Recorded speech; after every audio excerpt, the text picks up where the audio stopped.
It's making sure my volume on my phone was off. Gonna refresh, make sure we don't have volume on our tablet either, so we can not be listening to ourselves twice. Hearing myself once is enough, trust me. She on mute. All right. Can everybody hear us? I know last live we had some issues with like the internet going out and it being slightly choppy. We are closer to our router this time. It's like right behind us. So hopefully that will not happen. But if it does, make sure to let us know in the comments so that we know what's going on. Good morning. Thanks for stopping by, Joe. How was everybody's Christmas? How was your Christmas? Do you want to sum it up? It was good, very busy. I think we had a total of like 5 different houses in 2 days, 4 being on the same day. So it was a little crazy. I'm very tired. And I kind of told Kaylee that this morning, that Christmas being on Sunday for some reason throws me off because I need like another day to recoup. And I didn't have that this time. So I'm tired, but it was good. What about you? My Christmas was a little bit different. Well, a lot of it different this year, but normally I do go to like 5 Christmases like you were talking about, but this year I actually only went to a couple different places, but it was mostly just one side of my family, which was very, very strange for me. But it was good. I'm also very tired. We are struggling. I don't know. There's probably a term for like right after the holidays where you feel very sleepy. Whatever that term is, that's what we are. Groggy, dead. I don't know. Over cheered. Yeah, that or might out be it. cheered out. We've got like sensory overload. Oh my gosh, like our family is huge and there's a lot of children. I love children. I have 2 of my own. But when you get like 30 of them in the same household, like it's so noisy. Like Kaylee, I think both this morning said, wow, it's so peaceful here today. And I think it's because it was so sensory overloaded That this might weekend. be. That's a good point. Good morning. Sound is good, they said. Thank you, Julie, for Awesome. letting us know. Good morning. Happy holidays. Oh, Stephanie says she loves both of our hairdos.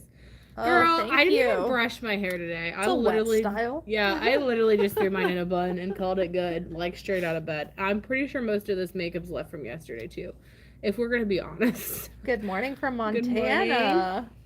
Finally made a I live. want to visit Montana soon. Yes. It'll be fun. Me too.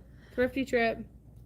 All right, guys. Well, I did change the time. We went slightly later because Nikki and I had to ship out just ourselves. The bosses were in today, and we did like all the normal tasks that we would do in a day. It was interesting. It was fun. It was fun. We I were like quick doing though. it. I thought we were gonna be much slower. We were pretty quick. Yeah, no, both of our girls aren't here today. They're doing their own things.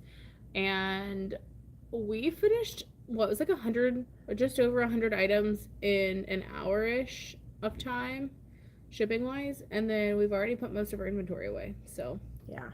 So we moved the time back a little bit, which I'm already seeing some people in the chat where they're like, yeah, we like the later lives, which we are trying to do kind of a mix. Life and business have just been hectic in a way, not that we can't handle it, but we just have stuff changing all the time, and like the plans that we had for lives and just social media in general have been just kind of, I guess, not put on the back burner, but we just haven't been able to get to it as quickly as we would like. So we are still planning on doing frequent lives and hopefully soon a morning and an afternoon live.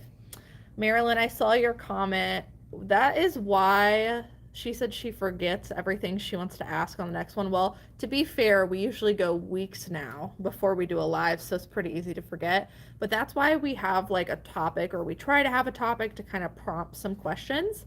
I did change the title of this. So our topic for this morning is New Year Reseller to-do list. And not that you guys have to do it, but this is something that we are going to do and we thought might be helpful for you guys. And I was making that list and I was like, we could probably make 20 different things on this to-do list, but we chose 5 today to share with you of some things that we're hoping to reevaluate or look at for the new year. And we do this pretty much every year.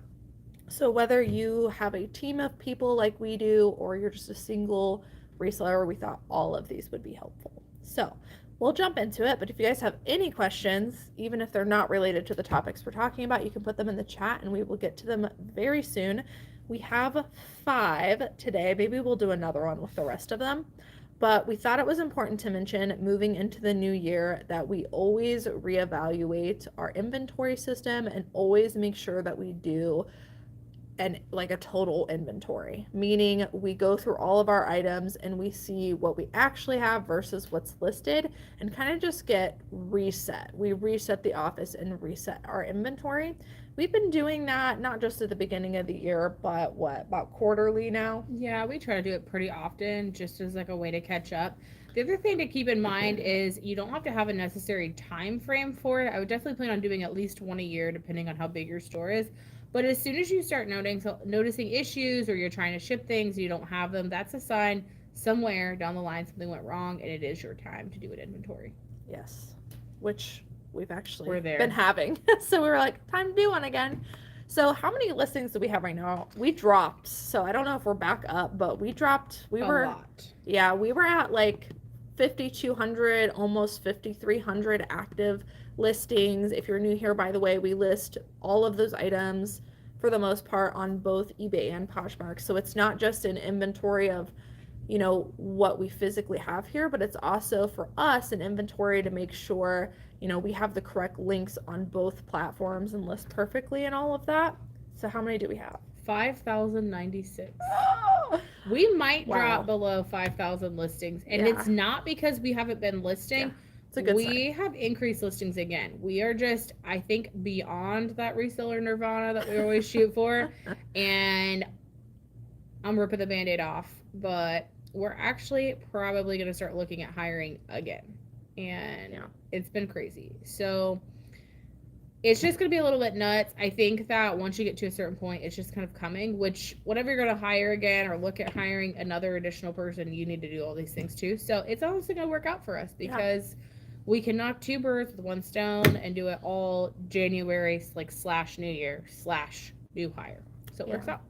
I love the new year. It's a really great time to just reevaluate, in my opinion. But if you're somebody who has just started reselling, or maybe you've been reselling for a while, but you don't have an inventory system, definitely a great time of the year to just start fresh and create an inventory system. We are about to drop sometime, I think this week I'll be dropping our new inventory system and our new office tour. You guys have been asking for that, and we made a video last week, and that'll be going live probably this week, so you guys can see kind of how our inventory system is if you want a little bit of inspiration. There are many different ways to do it, but we really like the numeric system. And then, if you're somebody who's never conducted like a total store inventory, it would be a great time to do that and just start fresh for the new year. So number 2, I see some questions coming in, so I'll go fast. Number 2, by the way, if you guys have tips that you put on your reseller to-do list every new year, drop those in the comments because maybe it's something we haven't thought about. But number 2 is I always reevaluate our supplies.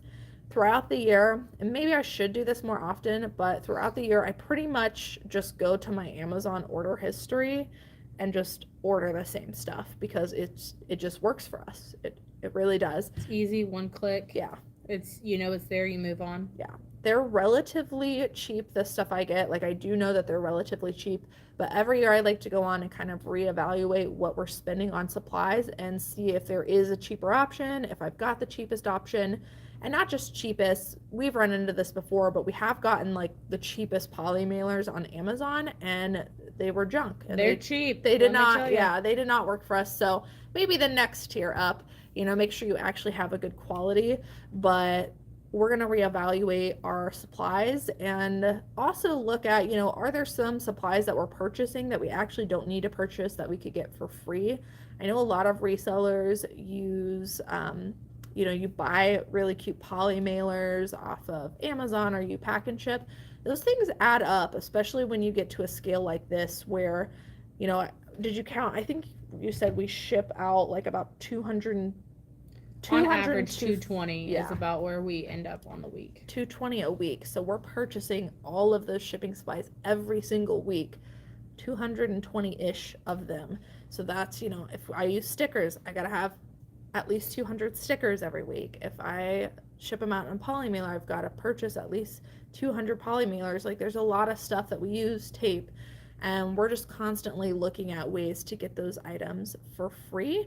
I actually used to purchase poly mailers like all the time when I did not need them because I actually got them free through the eBay shipping supplies coupon. So just something to reevaluate and to look at. And again, the first of the year is a great time to do that. Number 3 is start looking at investing in education or maybe applications where you can save time. We always kind of reevaluate and go, what do we want to learn this year? Maybe what are some areas we want to start sourcing in? Nikki and I kind of want to tiptoe into hard goods a little bit. And so we're looking at ways where we can increase our education in that. And we also constantly look for what are applications that we can use to save us time and kind of eliminate maybe having to get another employee because there's an application that does that. Last year for me, that was Posture VA. Started using Posture VA. We don't have anybody share for us now. It drops prices, it shares for us, it sends out offers. So that's really been a game changer. But just thinking about stuff like that, where you want to move your business to, and looking at the beginning of the year in a way to kind of be able to test it out for the full year and see if it works for you. And number 4, which I'm going to let Nikki talk about because she kind of brought this up, but is work on doing things that build relationships. It's something I did not think about when I first started reselling, but as my business has grown, I wish I would have done this a lot sooner because it makes the world of a difference in the amount that you can bring in, the amount you can ship out, and just working on building relationships is the core of it. Yep. So I told Kaylee one of the things I think most resellers aren't very confident in, as a like general scale, tends to be conversing with people when they're out and about, letting them know what you do, letting them know you have a business, letting them know that you're trying to save the environment, things like that. I think that those make huge differences. Go to your thrift stores, have communication with your cashiers, with the people putting things on the floor. Talk to them about what you do, talk to them about what you're looking for, have those conversations. What are the best days for sales? When do they put out their new items? When do colors change? So on and so forth.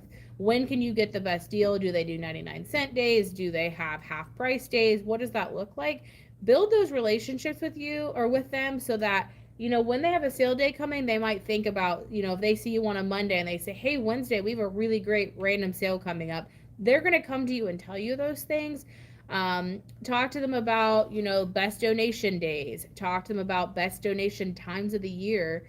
And just really make those connections with them. Sometimes we'll go to thrift stores. It's places where we've talked to people. I've interacted with those putting stuff on the floor.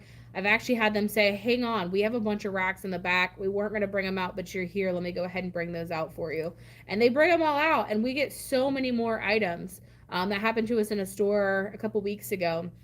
We walked in. It's normally a store that has a bunch of new racks out. They didn't have any, and I was like, well, this kind of sucks, We planned on coming here, getting 30, 35 items, and now we're going to leave with nothing. Ran into the one girl that I know. She's like, hey, you're here. I didn't realize you were coming today. I bet we've got some stuff we can bring out. We weren't going to, but we'll go ahead. They did. We ended up leaving with almost 40 items that day. So build those relationships. Talk to your post office. Maybe they can provide you guys with some free shipping supplies that maybe you haven't been able to get on the website. Us, with our postal service, we trade postage stuff all the time. We run out of something, we just run down to the post office and they give us a big box of it. If they're out of something, they call us and say, hey, can you order this? I've tried, I can't get it. You guys seem to have better luck. Can you order them for us? So I know I went down a rabbit hole, but moral of the story, build your relationships, talk to people, and sell yourself. If it makes you uncomfortable, even better. You need to do it. So yeah, maybe you could set a goal for yourself, like this year I'm going to get to know at least one employee's name in every thrift store I go to. Like it could be something as small as that, but we've definitely, mostly Nikki, she mostly does the talking, as you guys probably know. I'm a little bit more shy in that sense, but I do chat with people, and I'm slower to build relationships, but I do try. But we've definitely seen a lot of gain in a lot of areas of the business just because she talks to people and figures out what the best days to source Oh are. yeah, and some places don't like to let you look at their new racks. Yeah. And there's one specific store that I go to, and I've talked to this woman. I know what kind of fuzzy socks she likes. I know how many kids she has. I can tell you anything about this woman because we've talked about all kinds of stuff. I could tell you some of the medications these people are on because they literally, like, I don't know, they just want to tell me everything. And it's great because sometimes they just need a friend. And then Kaylee gets to go look at all the new racks while I have them distracted. So it could be It a works. win-win. It works. And then if nothing else, it just makes your thrifting experience more pleasant. We really enjoy, sometimes. We really enjoy a lot of people we see.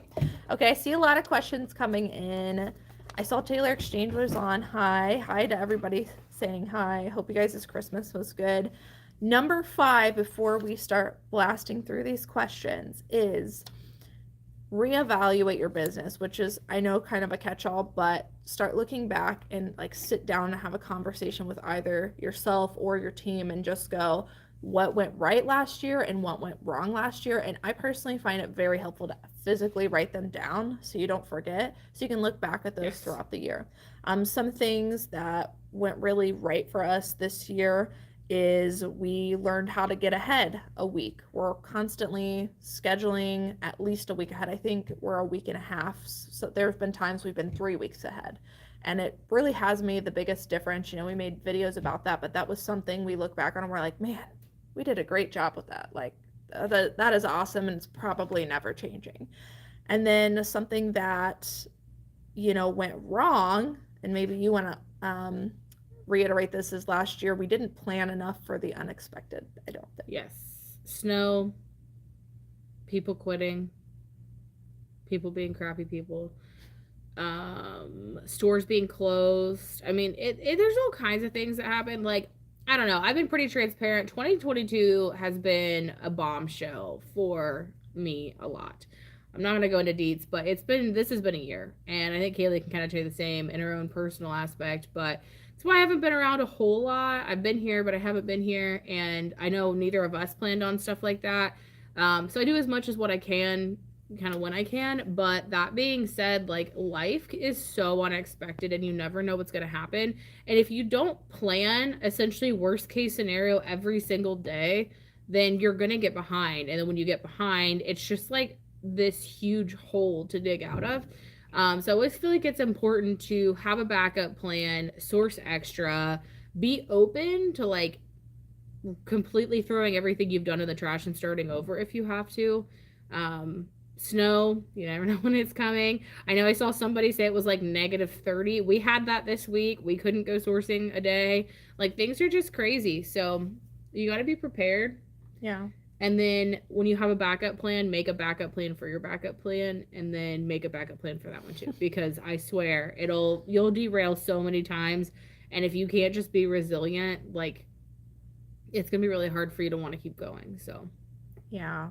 That was definitely, I would say, if I look back, like, what's the thing that went the most wrong? It was that we didn't plan enough for the unexpected, for sure. Nikki took too much time off. No, that's not it. This girl's here all the time. Even though you don't see her, she's here all the time. Sometimes when I try to send her home, when she probably shouldn't be, she still comes. So yeah, just look back and go, what went right, what went wrong. I think another thing that kind of went wrong for us looking back is, and this isn't going to apply to everyone, but like when you have a team or somebody working with you, we try to be really, I guess, lenient in the beginning and kind of just played things by ear. We've really learned this last year that having rules set, firm boundaries. Yeah, firm boundaries, like what we want to see, what we absolutely don't want to see, in terms of like the workplace or how a process looks, has been very beneficial for us. And we were kind of hesitant in the beginning to pull that because we didn't want to, hurt anybody's feelings or make it seem like a very, I don't know, tyranny like workplace, you know what I mean? But it's actually helped us, I think, build better relationships with our employees having those, because everybody's held to the same standards. So Something else that went right since I did 2 negatives. Can you think of one when you look back on this past year? I mean, we had a lot of things that went right. We did find two really good employees. Both have like really stepped up and they're learning really quickly, and they've definitely helped us grow business. Business has grown. I think we are on track to doubling from the year before, which is good, obviously. And I definitely think we had a lot right. We got the inventory systems right.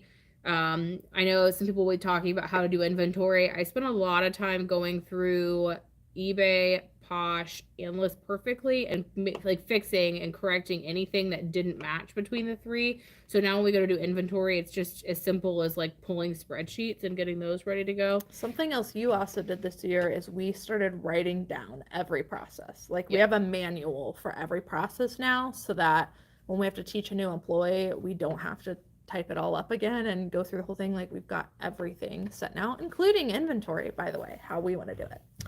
So I hope that reseller to-do list was helpful. If you guys have something, like I said, we had a ton of things we came up with, but I thought those 5 were pretty important. Maybe on the next live, we'll dive into some more. But if you guys have any helpful ones that you're doing this year, make sure to drop those in the comments. And I think we're going to start looking at questions. Yes, if you have questions, please drop them in the comments, and I will let Kaylee answer them for you. I see Patchwork Vintage Co's here, so we have one mod. Thank you, Hannah. I hope you're still here. Hey from Indiana, from Florida. This is a great idea. As a single full-time reseller, I've realized that inventory is my biggest issue. A lot of people, I think, that start with reselling think I'll develop an inventory system when I get so many items and I need it. I like don't care if you have 5 items or 500 items. I think everybody should have a plan, even if it's like the most dumb thing where like you have one box and you put 1 through 20 on your items, or you put blue tote. I don't care what you put. I think once you like, you keep pushing it off because you're like, oh, it's only 2 totes, or oh, it's only 3 totes, and the next thing you know, you have 30 totes, and you're like, what did I do, and why didn't I do it? And then it's so much harder to dig through. So yes, freedom finders. I would definitely do it. This is really random, but this is how my brain works. Freedom Finders reminds me of that Freedom Writers movie, and I just need to know if you picked your screen name because of that, because that's a really good movie.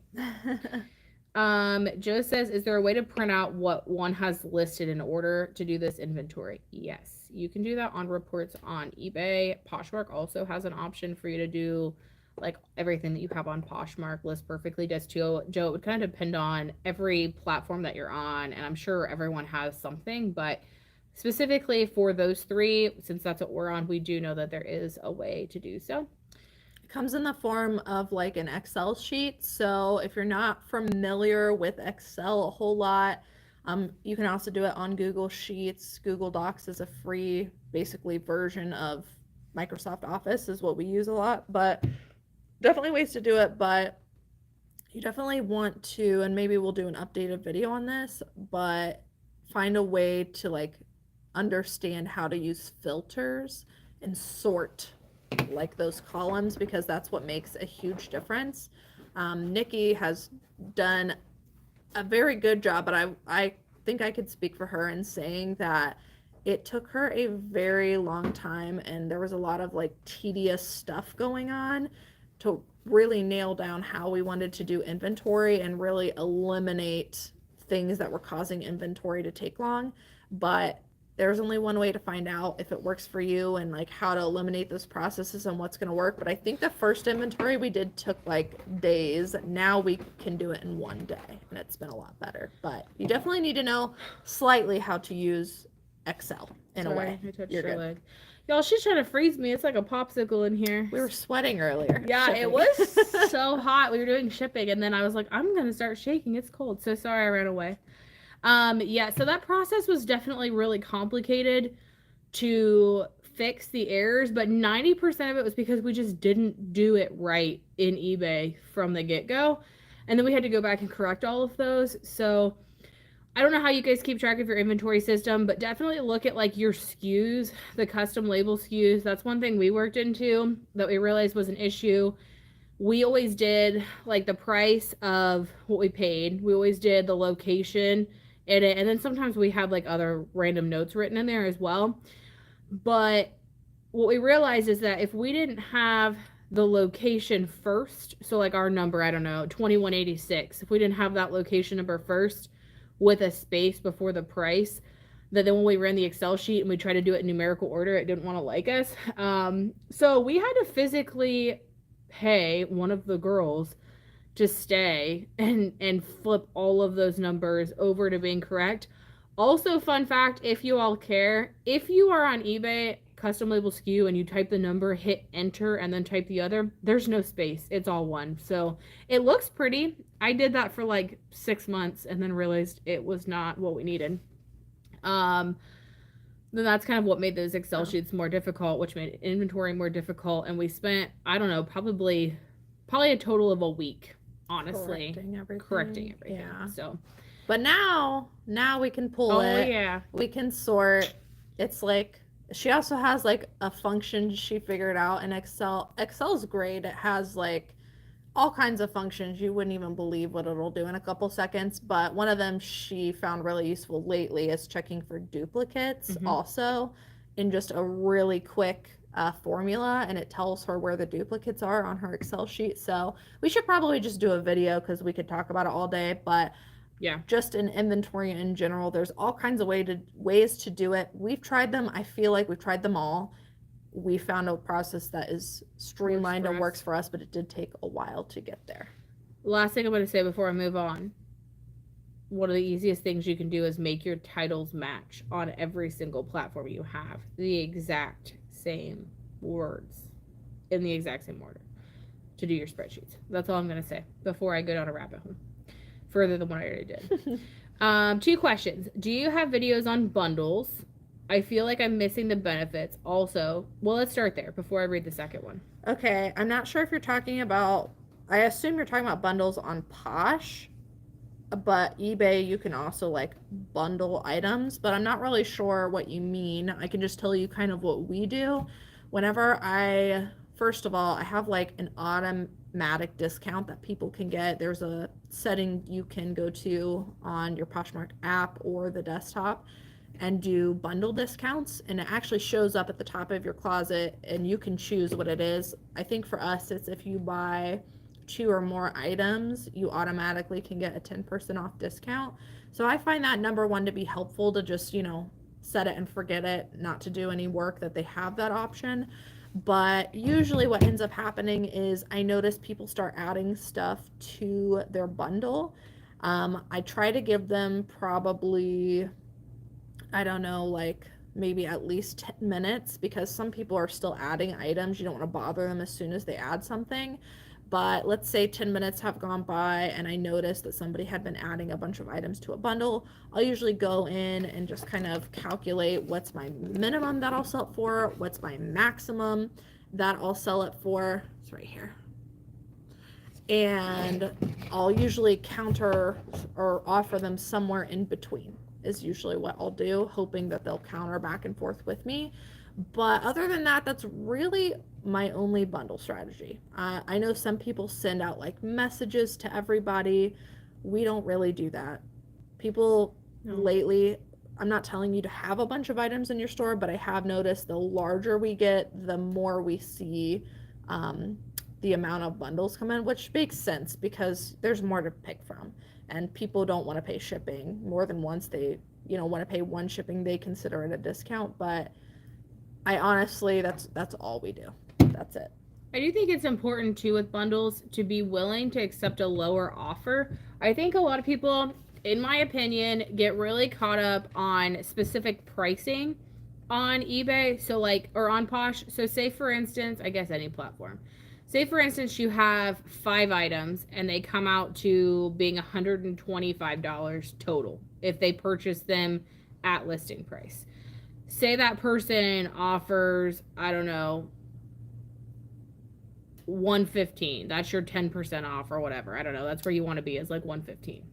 Well, here's the thing I've noticed. Most buyers will literally, or most resellers will stop if they can't get that $115 because that's what they want, versus doing maybe like $100. Like, you have to think of it as like a retail store where maybe they might do like a buy 3 get 1 free or whatever that looks like.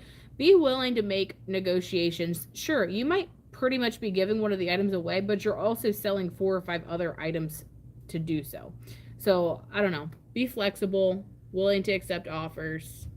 Make sure that you've got some wiggle room in there, because if you hold on to something for $15 because you don't, one item you don't want to sell for $10 versus the 25 you asked for, Yeah.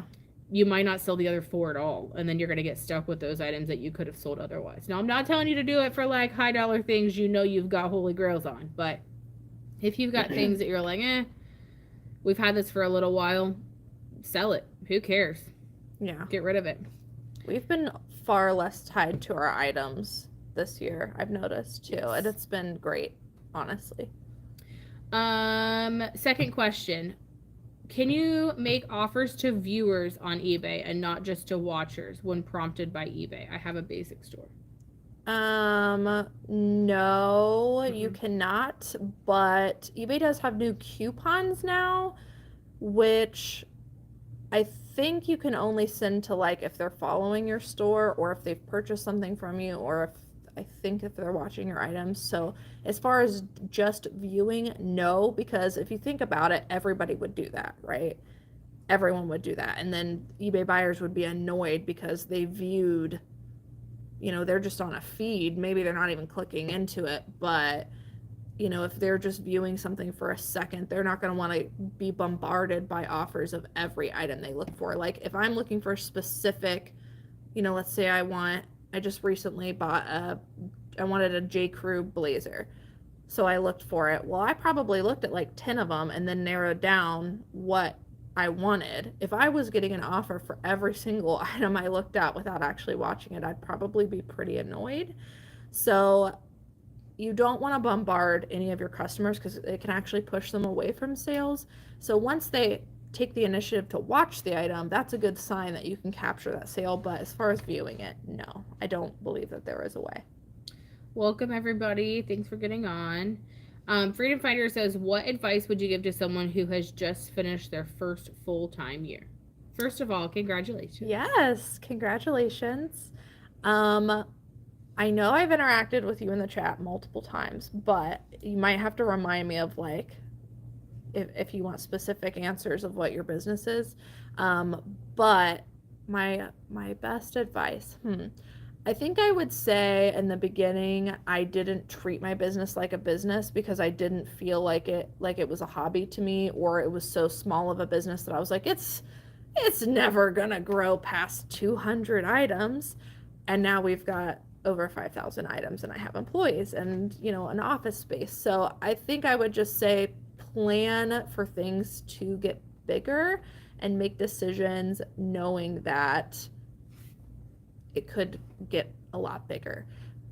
So try to plan ahead for that, I guess, and kind of treat it like a business. If you're not really digging into your numbers right now because you're like, oh, I'm just, I'm small potatoes selling on the side, I can just look at my numbers at the end of the year, you'd probably be surprised at what you'd learn by looking in and treating it like a business and looking every single month. Having rigid rules for yourself as to what you're going to source. Yes. Be a little bit more rigid and business minded is what I would say. I wish I would have done that a lot sooner. And then once you figure all that out, it's really just pushing the pedal to the metal, and you can move on from there and grow it as big as you want. But congratulations. I hope everything goes well for you, and we'd be happy to answer your questions on lives as you grow. Ditto. What she said. Canman, I'm not gonna let Kaylee go down the rabbit hole, so no, she's not getting here. I'm cutting her off. We have not yet tried Whatnot. We're not gonna go down a rabbit hole here, though. It is maybe going to happen. We will see. Nothing else. We're gonna try it. I'm gonna ninja chop you. We are not gonna go down a rabbit hole, but yes, we are considering trying it with no partnership, just to give it you real world facts. That's what we're going to give you. But no, we're not going down rabbit holes. Shayna says, I always feel a little bit of shame, so I try to keep quiet about being a reseller, but it's probably me thinking too much. And I'm going to move to the next one too. I always get that you're stealing from the needy lecture when I tell the thrifts what I do. Y'all, have y'all been to a bins location? Have you seen how much stuff they send overseas? to like bury in somebody else's country, or like crap they put in the landfill. Like, do you know what? I'm gonna go on a rant. Screw them. Who cares? Let them like judge you all they want. That is no representation on you. There are gonna be the same people who are gonna go buy stuff off Shein and wear it one time and then throw it in the trash, or like go donate it and it's gonna end up in the trash anyway. So like, they don't get it. Most people don't realize how much actual waste comes from all the like one-time fashion things we have. I tell them that. I keep a picture on my phone and I'm like, you hate what I'm doing? Cool. You help save it then. You go spend X amount of dollars every single week at Goodwill, or go to the bins and buy every single bin in there so that you can save the environment. Because like, otherwise you're literally just polluting the country. So let them feel that way. You can try to educate them, explain to them. Goodwill does the same thing. They pull high dollar items, they put them online. Like, Goodwill resells as well. Yes, sure, maybe that goes towards helping people with disabilities, or, you know, each place has their own mission, and that's great too. But that doesn't mean that we can't do things as resellers to give back to the community as well. And we try to do that all the time, and like do things that we think will also help. So let them feel the way that they're going to feel. You don't have to tell them exactly what you do, but something I find very helpful is coming up with a positive pre-built way to talk about it to somebody, so that you're prepared when that situation comes up. Because when I found myself in those conversations with people and I wasn't prepared, that's when I felt really bad about the situation, and it discouraged me from talking about it. Now, we usually fill people out before we start like telling them what we do or whatever.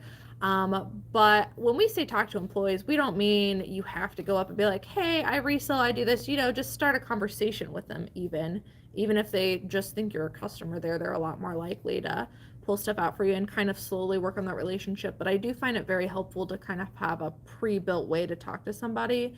And I'll just say, you're not going to change anybody's mind by being negative or combative.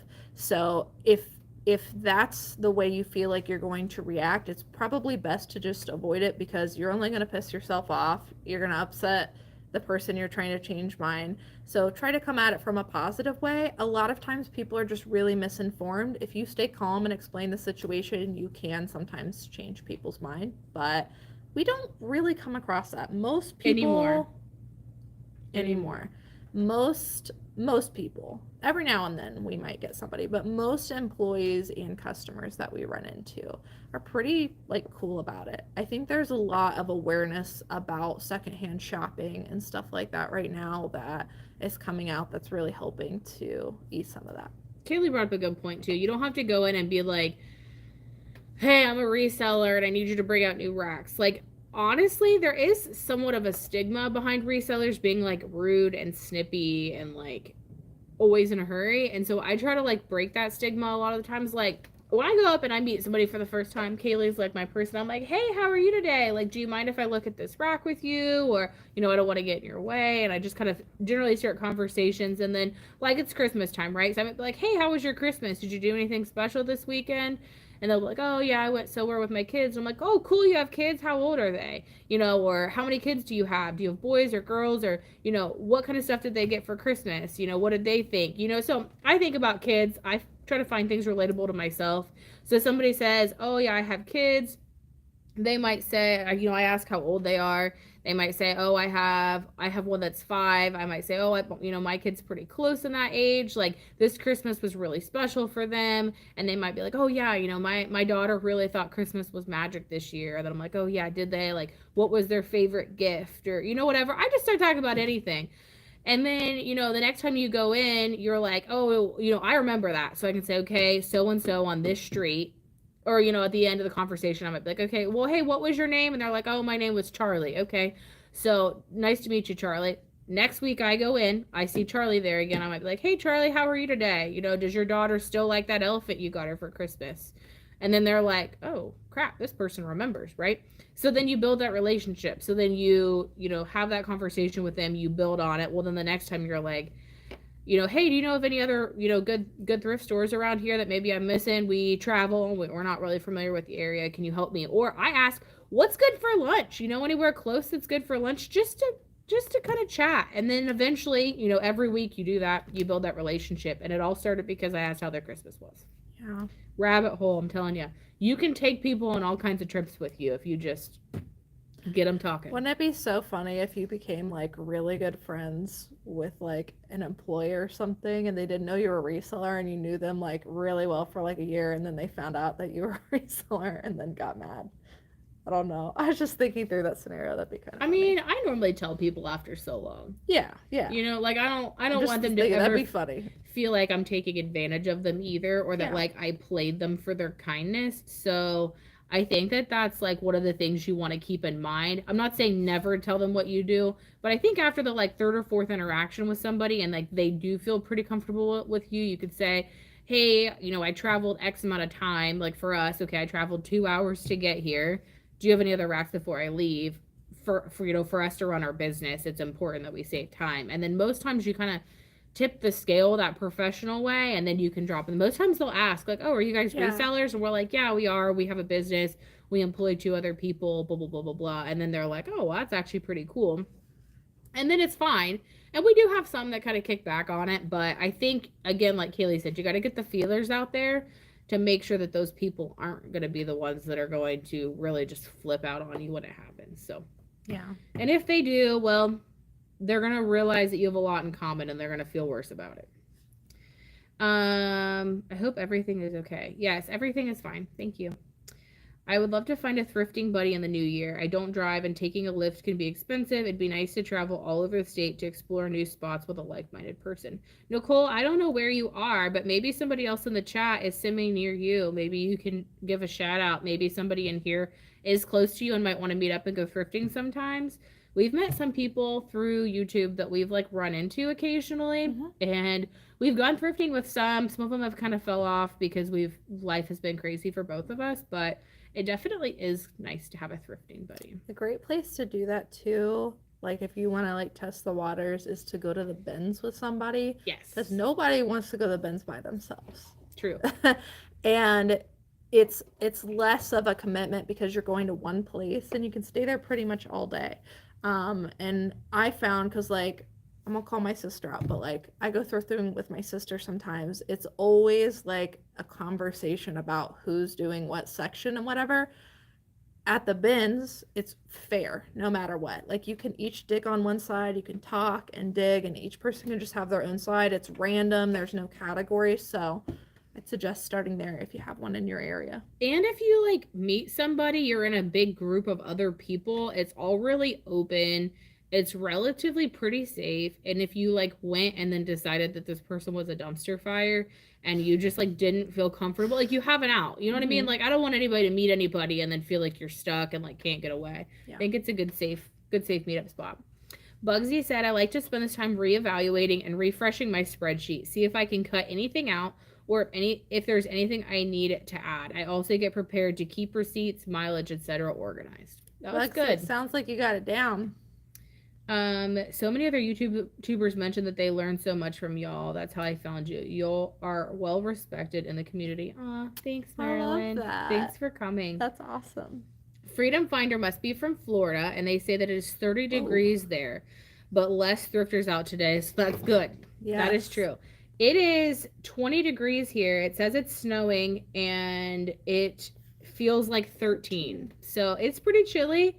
I think today's the first day we've been in double digits in like 3 days. So we feel about the cold. I think the lowest we hit was like a wind chill of negative 35 the last couple of days. It was definitely negative for sure. How do you guys store / skew shoes? Do you use your regular number system? I find them too bulky for bins and bags. Alicia, Kaylin mentioned we're gonna have that store tour coming out this week. I would definitely hit the little notification so when it pops up you can watch it, but we show you what the shoe racks look like, but they're essentially just like regular shoes, and we have the rack labeled. And then if we end up having like, I don't know, multiple of the same shoe, we always just place them on different racks so it's more cut and dry. But no, we don't individually label every single shoe. I'm gonna let you answer this. I don't know what it is yet, but I feel like I'm talking too much. What do you do with the inventory that did not sell in 2022 for taxes? Thank you, ladies. That's for Raina. Raina, I for like my own taxes use TurboTax. So it asks you during it, it's like TurboTax for self-employed. It always asks for like beginning and ending inventory. So, and I assume like if you have a CPA or an accountant, it's going to do the same. Because believe it or not, I learned that most CPAs and bookkeepers just pretty much use the same kind of software that TurboTax uses. So there's a starting and an ending inventory, and that carries over to the next year, is my understanding and kind of how I handle it. I like that. How is List Perfectly, or how is List Perfectly working out? Does it really pay for itself, like they say? Yeah, I love List Perfectly. We've used it in different ways. I like that you can either go from one platform to the other, or you can use List Perfectly to help you list. But yeah, I mean, it paid for itself within a week. I mean, I think I started on the lower tier. I think it's like anywhere from $29 to $69. And we now pay for the highest tier, which is $69. But like my average sale price, let's say, is $30. Like 2-3 items, if I sell an extra 2 to 3 items a month, it's going to pay for that, right? And for Yep. most people that are using it just from platform to platform, like if you're moving eBay to Poshmark requires far less details, so you can probably afford one of the lower to go with one of the lower tiers. You know, sometimes that's selling 1 or 2 items. Like you could do that in a week if you cross posted. You know, you figure Yeah. if you start cross posting, even if you just do like 20 items a week and start moving them over, if you just sell one of those a week, you're going to pay for it. And it's so easy. P also wants to let you know that they think you're very pretty and they have a huge crush on you. I thought you'd like to know that. Thanks. What is the average discount? I'm gonna make her blush. That you offer on bundles? The average discount. Yeah, if you had to guess. I mean, I know that's kind of hard to Um, say for sure. I think it varies based on new items versus old items, but yeah, so the thing to keep in mind is I drop prices. So like there might be discounted items already going into those bundles, but in addition to that, like I said, we automatically do the 10% off they have available to them. I usually lately look at it. I've decided I'm okay in general, some items give or take. In general, I'm okay with selling items between 20% and 10% off. And so I usually look at anywhere in between there. Now, if it's items that we've been sitting on for a long time, I'm going to be honest, we sold a lot of stuff for $5 lately. But we've had it for a couple of years, so we've gotten our money back and we're going to reinvest that into something better. But I've cut I've cut my losses with a lot of things. But if they're newer items that people are bundling, I usually look at anywhere between 10 and 20%. And just so you know, that's given that we're already pricing pretty fairly, in my opinion, at market. Jane brings up a good point. Don't get emotionally invested in your merchandise. I constantly ask myself, am I making my minimums overall? So definitely, I've said this a bunch of times, but Jane definitely hit the nail on the head. You definitely want to make sure that you know on every item you have what your bare minimum is, work to that price, and then move on. If don't don't get hung up on, oh, well, I paid blah blah blah blah. I know I could sell it for blank. If it's not a holy grail item, you've got an offer on it. Make your offers. If it's too low, it's too low. But have that going into it and don't get upset by people. Like everybody just wants a good deal. You know what I mean? At the end of the day. But don't get overly attached or overly emotionally invested in your items. I'm going to jump to one I just saw just because it's kind of relevant. Marilyn just asked that they notice we get a lot of full price sales. If you're talking about the what sold videos, I usually only pull like our better sales for that because I feel like if stuff's not selling and I ended up having to sell it for $5, there's no point of showing you guys that because you shouldn't look for it. But the stuff that is selling full price for us that I show, the stuff that sells really quickly, it's because we're being super selective during our sourcing process. And so with that in mind, we already know that the item is very sought after, so we usually price right at where everybody else is, or slightly like $1 or $2 cheaper, and that's how we're able to get a full price sale really quickly, is because we're just picking up items that people want. I mean, there's no other way to say it, I guess. Yeah. Good morning, Lynn. Thanks for joining us. Good morning. Nicole says, if anyone would come at me with the resellers are the worst, the first thing I would say is I'm dropping $100 to $200 plus at this store, and I do it regularly. What are you doing to help? I mean, yeah, you can choose to fight fire with fire, or you can choose to just be the ice behind it and be like, you know, it is what it is. Like, you're wrong, and this is why. I would But phrase it differently, but say the same thing. Like, hey, did you know that? Do you actually know how Goodwill helps the poor? Because it's not, It's not by the clothing. it's actually however much money that they make here at the retail location, and then they spread that out to their community. So the more that they make in this store by people purchasing items, the more you're helping your community. That's how I would phrase that. Yep. Yes, I'm going to spend $100 to $200. Are you going to spend the same? I'm helping your community more than you. That's what I would add. But Kaylee would also put a hand over my mouth and tell me to be quiet. So. Shayna says her boyfriend comes thrifting with her and always gets people talking like that. You got to have one in every group. It works out well. We talk about a lot how Nikki and I play like good cop, bad cop a lot. We're quite the pair because we can like feel out people in different ways and like attack it from both sides, I guess. It works out. Freedom Finder says, I got called out at a thrift store for being horrible because I was reselling, yet they were selling on eBay themselves. They were just jealous. You must have found something that they wanted. It's fine. Nicole says she is in, I'm assuming Massachusetts, right? MA, Massachusetts. Yeah. I don't know. I had to think about it. I don't I was know why. like, Maine, I shouldn't have. no. Yeah, I went to Maine first, and I was like, no. So, excuse me. If anybody else is in Massachusetts and wants to maybe meet up with Nicole, y'all can chat it out with each other. Patty, welcome to the live chats. We appreciate you. Freedom Fire says, thanks for the advice. It's my goal to even get bigger, or to get even bigger this year. We are praying for you. Patty's in Florida also. A lot of Floridas. I can't believe how cold it is. Does using bulk listing to followers 3 times a day on Posh? Does using bulk listing? I'm assuming you're asking if it works. You said you just found it yesterday. I'm new to reselling this year. I'm assuming you're asking if it works. If we're wrong and we answered that incorrectly, let us know. But I'm not sure what you mean by bulk listing to followers on Posh. Are you meaning bulk sharing or bulk offer 3 times? D. Schmidt, if you can go back over that question again and make sure you let us know what you're asking, because I don't want to answer it wrong. We'll come back to that. Yeah, let us know what you mean by that. Jane says, proud to be a reseller. I support lots of small nonprofit church thrifts through my purchases. Volunteers and staff bring me merchandise before putting it on the rack or let me shop the back room. That's really cool. And we already answered Marilyn. Jess wants to know, do you allow offers on eBay? So it's kind of a trick answer because we do not set the listing as accepting offers.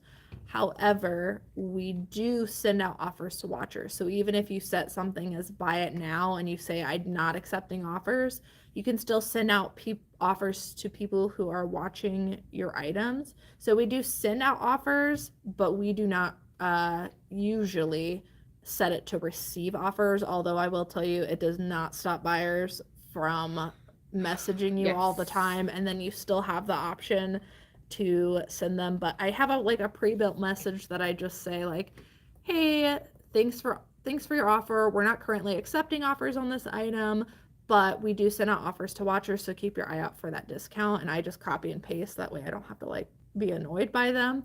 But currently we do not on any of our new items. Now, if something becomes 90 days or older, usually that's when I'll drop price and add best offer, because at that point we are just trying to move stuff out. D. Schmidt was talking about bulk sharing, he said. So bulk sharing 3 times a day, if you feel like that is I feel like that's inadequate. Yeah, I feel like that's pretty good. I mean, depending on how many items you have in your store, like if you only have like 10 items, you could be sharing that once an hour and it would take you a couple seconds. But sharing 3 times a day is good.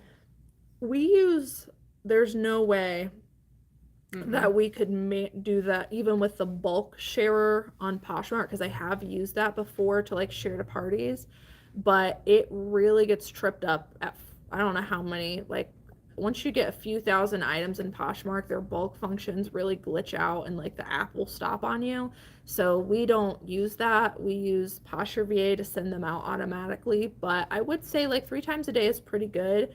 That's enough to capture like your, people just wake up and they're on their phone, people are on their lunch break and they're on their phone, and then people are playing on their phone before they go to bed. Like I feel like that's pretty good to capture sales. Yeah, it's good. Obviously the more you can do it the better, but I think 3 is pretty decent.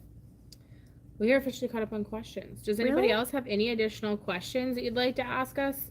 Normally we have so many that it's like difficult to get through them all, and I always feel really bad. That's So good because we are almost at an hour. yes. If not, we will leave you guys. But if you guys have any additional questions you'd like to know, feel free to drop them in the box below. Or any goals that you guys have for 2023, any kind of upcoming things that you're wondering how they're working. Many of our local USPS clerks are resellers. One even quit USPS to go full-time reselling. That's a great advertisement for what we do. That's so cool. That's very neat. I wonder if it's the subscriber I just met last week. Maybe. Yeah. We just met a subscriber. I'm not gonna say her name in case she doesn't want me to, but we met somebody in person, and she was like, "Yeah, I was a postal carrier for a while," and I was like, "That's so cool. That's like great experience to have." Yeah, it'd be funny if it were the same person. The Bargain Effect says, "What is your new business goal for 2023?" I don't know. You want to go? Well, let me just say this. We have a goal that we hope to hit in 2024 or 2025. I'm not sure which 2024. We're doing it. Sending it. Okay, what's the goal? Am I allowed to say it? Yeah, I don't care. Unless you don't want to. If you want to keep it secret. I mean, I'm okay with sending it. I just didn't know how much she wanted to share. I don't care. It's a goal. So our goal is to double business essentially every year.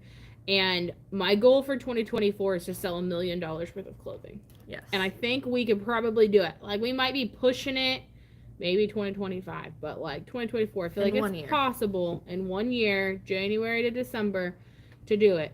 I think it is possible. And Kaylee said, I think it'll be 2025 myself. Girl. But still. I told you I'm gonna have to hire every single person I meet. And we're about to do this. But I told Kaylee that I think we can do it. We definitely have some things we need to get into, and Tanya, really, thank you Tanya so much. We're actually about to go get lunch, so we're gonna use that. I do feel like it's possible. So that's the goal.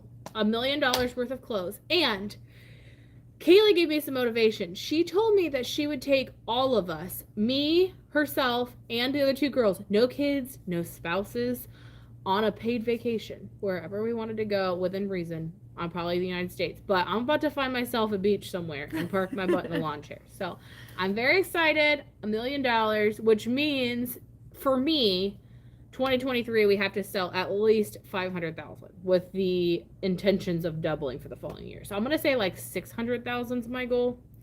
So that way, if I don't get it, I can just push it more for later. But yes, give or take, in general, since I've started reselling even by myself, in general, now there might be like a few rounded numbers, but in general have been able to double gross sales every single year, which is crazy to say, honestly. Like businesses do not grow that quickly. Usually businesses grow at like 0.5% to like 5% per year. So to double is really, really crazy. Sorry, I thought I saw something. Wasn't sure what it was. You're fine. But with that in mind, if we can continue the pace that we're at, which I feel like we're at a really good spot, and like I said, we've kind of figured Now, maybe I'll say this and then the end of the year I'll be like, it's a mess, we've changed everything. But I feel like we're in a really good spot where at this point it's just pushing the gas pedal because we feel like we've really refined our process and everything. So at this point it's just, can we get enough items and do we have enough people to list them? And the answer is no. And we're going to hire some more. That's really the only thing that would be holding us back, and we can do that. So, and if you would have asked me, when I started reselling part-time a few years ago, as a hobby, if I would have ever have thought I could make $1 million in 1 year, I'd be like, no, like there's no way. And now I'm looking at it, I'm like, oh, that's totally achievable. We could probably do it in a couple of years. So it's just crazy to think about. And it's really cool. And I love reselling for the fact that it is able to grow at such a substantial rate, but still be achievable. Use the word.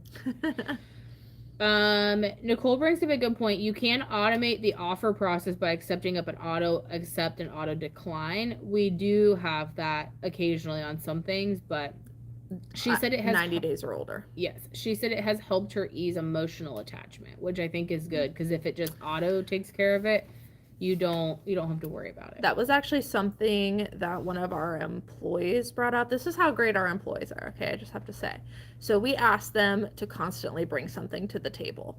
If, when we have meetings or discussions every month about what could be better in the business, if they notice an area that, a process that's not working or whatever. And that was actually something that one of our employees brought up where she was like, well, I know you guys don't really do offers, but we could do the auto accept, auto decline and put it on all of the listings. And I was like, honestly, we should probably talk about that. So we may do that sometime this year. Currently, we only do it on items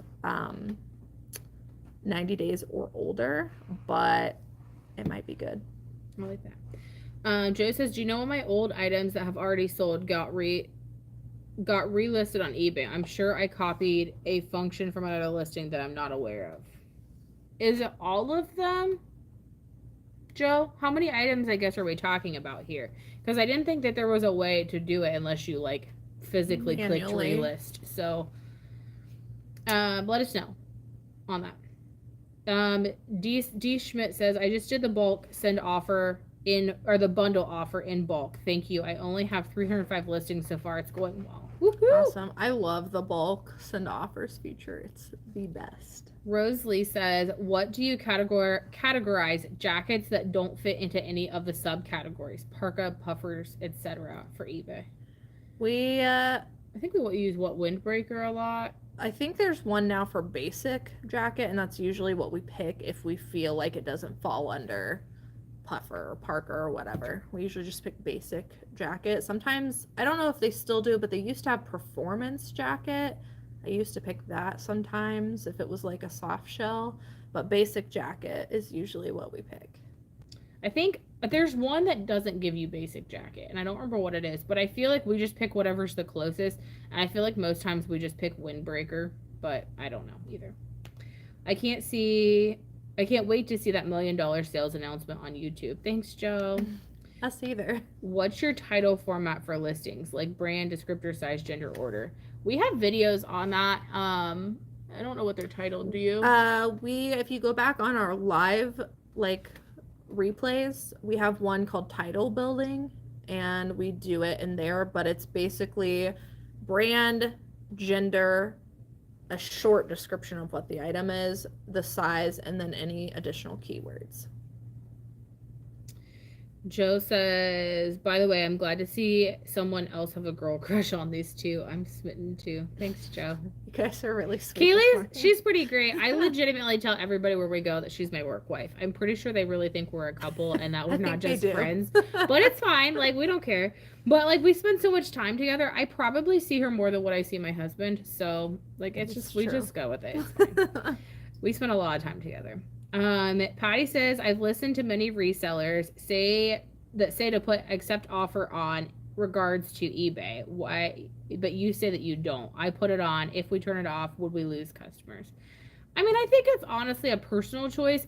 Kaylee will always tell you that don't ever do anything super drastic as far as changing everything all at once.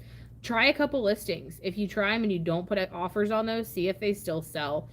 There are things we do put offers on, just things that like generally we're not super sure on pricing on, but like I think that in my opinion, it makes it seem to the buyer that you're like willing to accept less. I think if you don't accept offers but you price competitively, it's not going to make a difference for you. But I mean that's my personal opinion.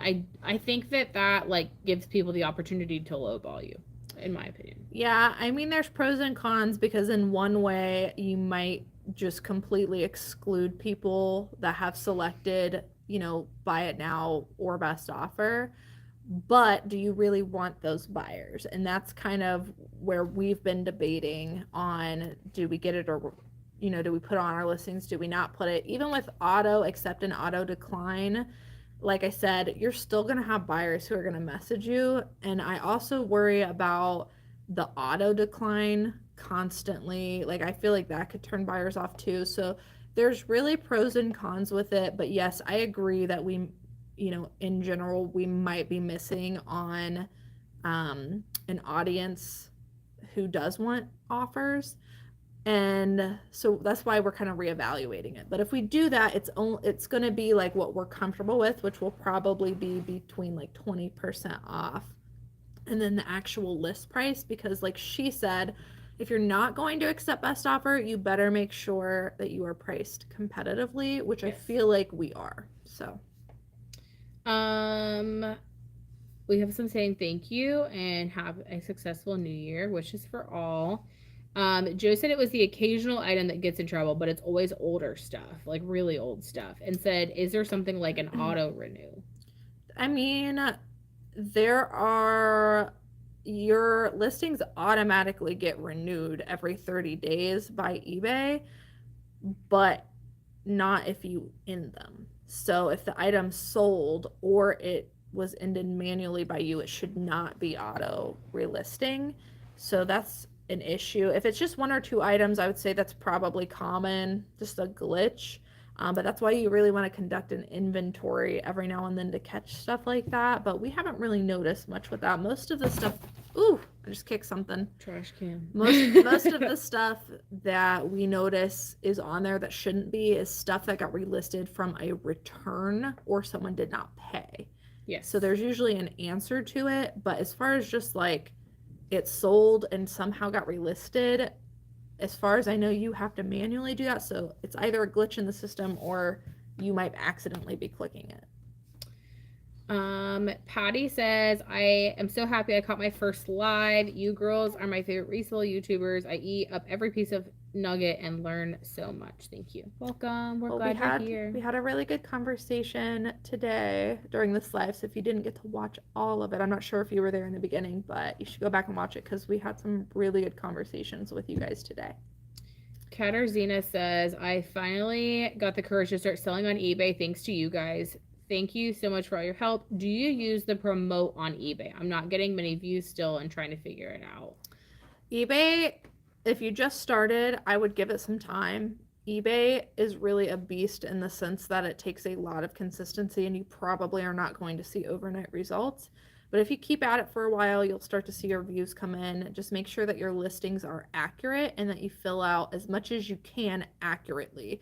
You're not selecting something that is inaccurate. For example, like if there's a character drop down and there's not a character on the item, that you leave it blank instead of picking something. But we do not use promoted listings unless we are trying to move older items. And I wouldn't suggest as a newer reseller that you do promoted listings because it can get kind of complicated and eat into your profits. And honestly, in my opinion, if you're picking up good items, they should sell without a promotion. That's how I look at it. Agreed. Eric, yes, I definitely think if you're going to be making purchases for your business, you should definitely look into some sort of rewards credit card, whether that's cash back or like air miles or whatever you wanted that to be. You could do whatever works best for you, but it's like free money, so why not? How do you make daily sales? I list 10 items daily, but I don't get consistent sales. Some days I get one, some days there's three, sometimes I don't sell anything. Could you please give tips on how to make them appear more daily? Yeah. First, I'll just say that, like, we have ups and downs too. On average, we do about the same. I mean, I would say we're usually shipping out 30 to 35 a day on average, which is about how much we list.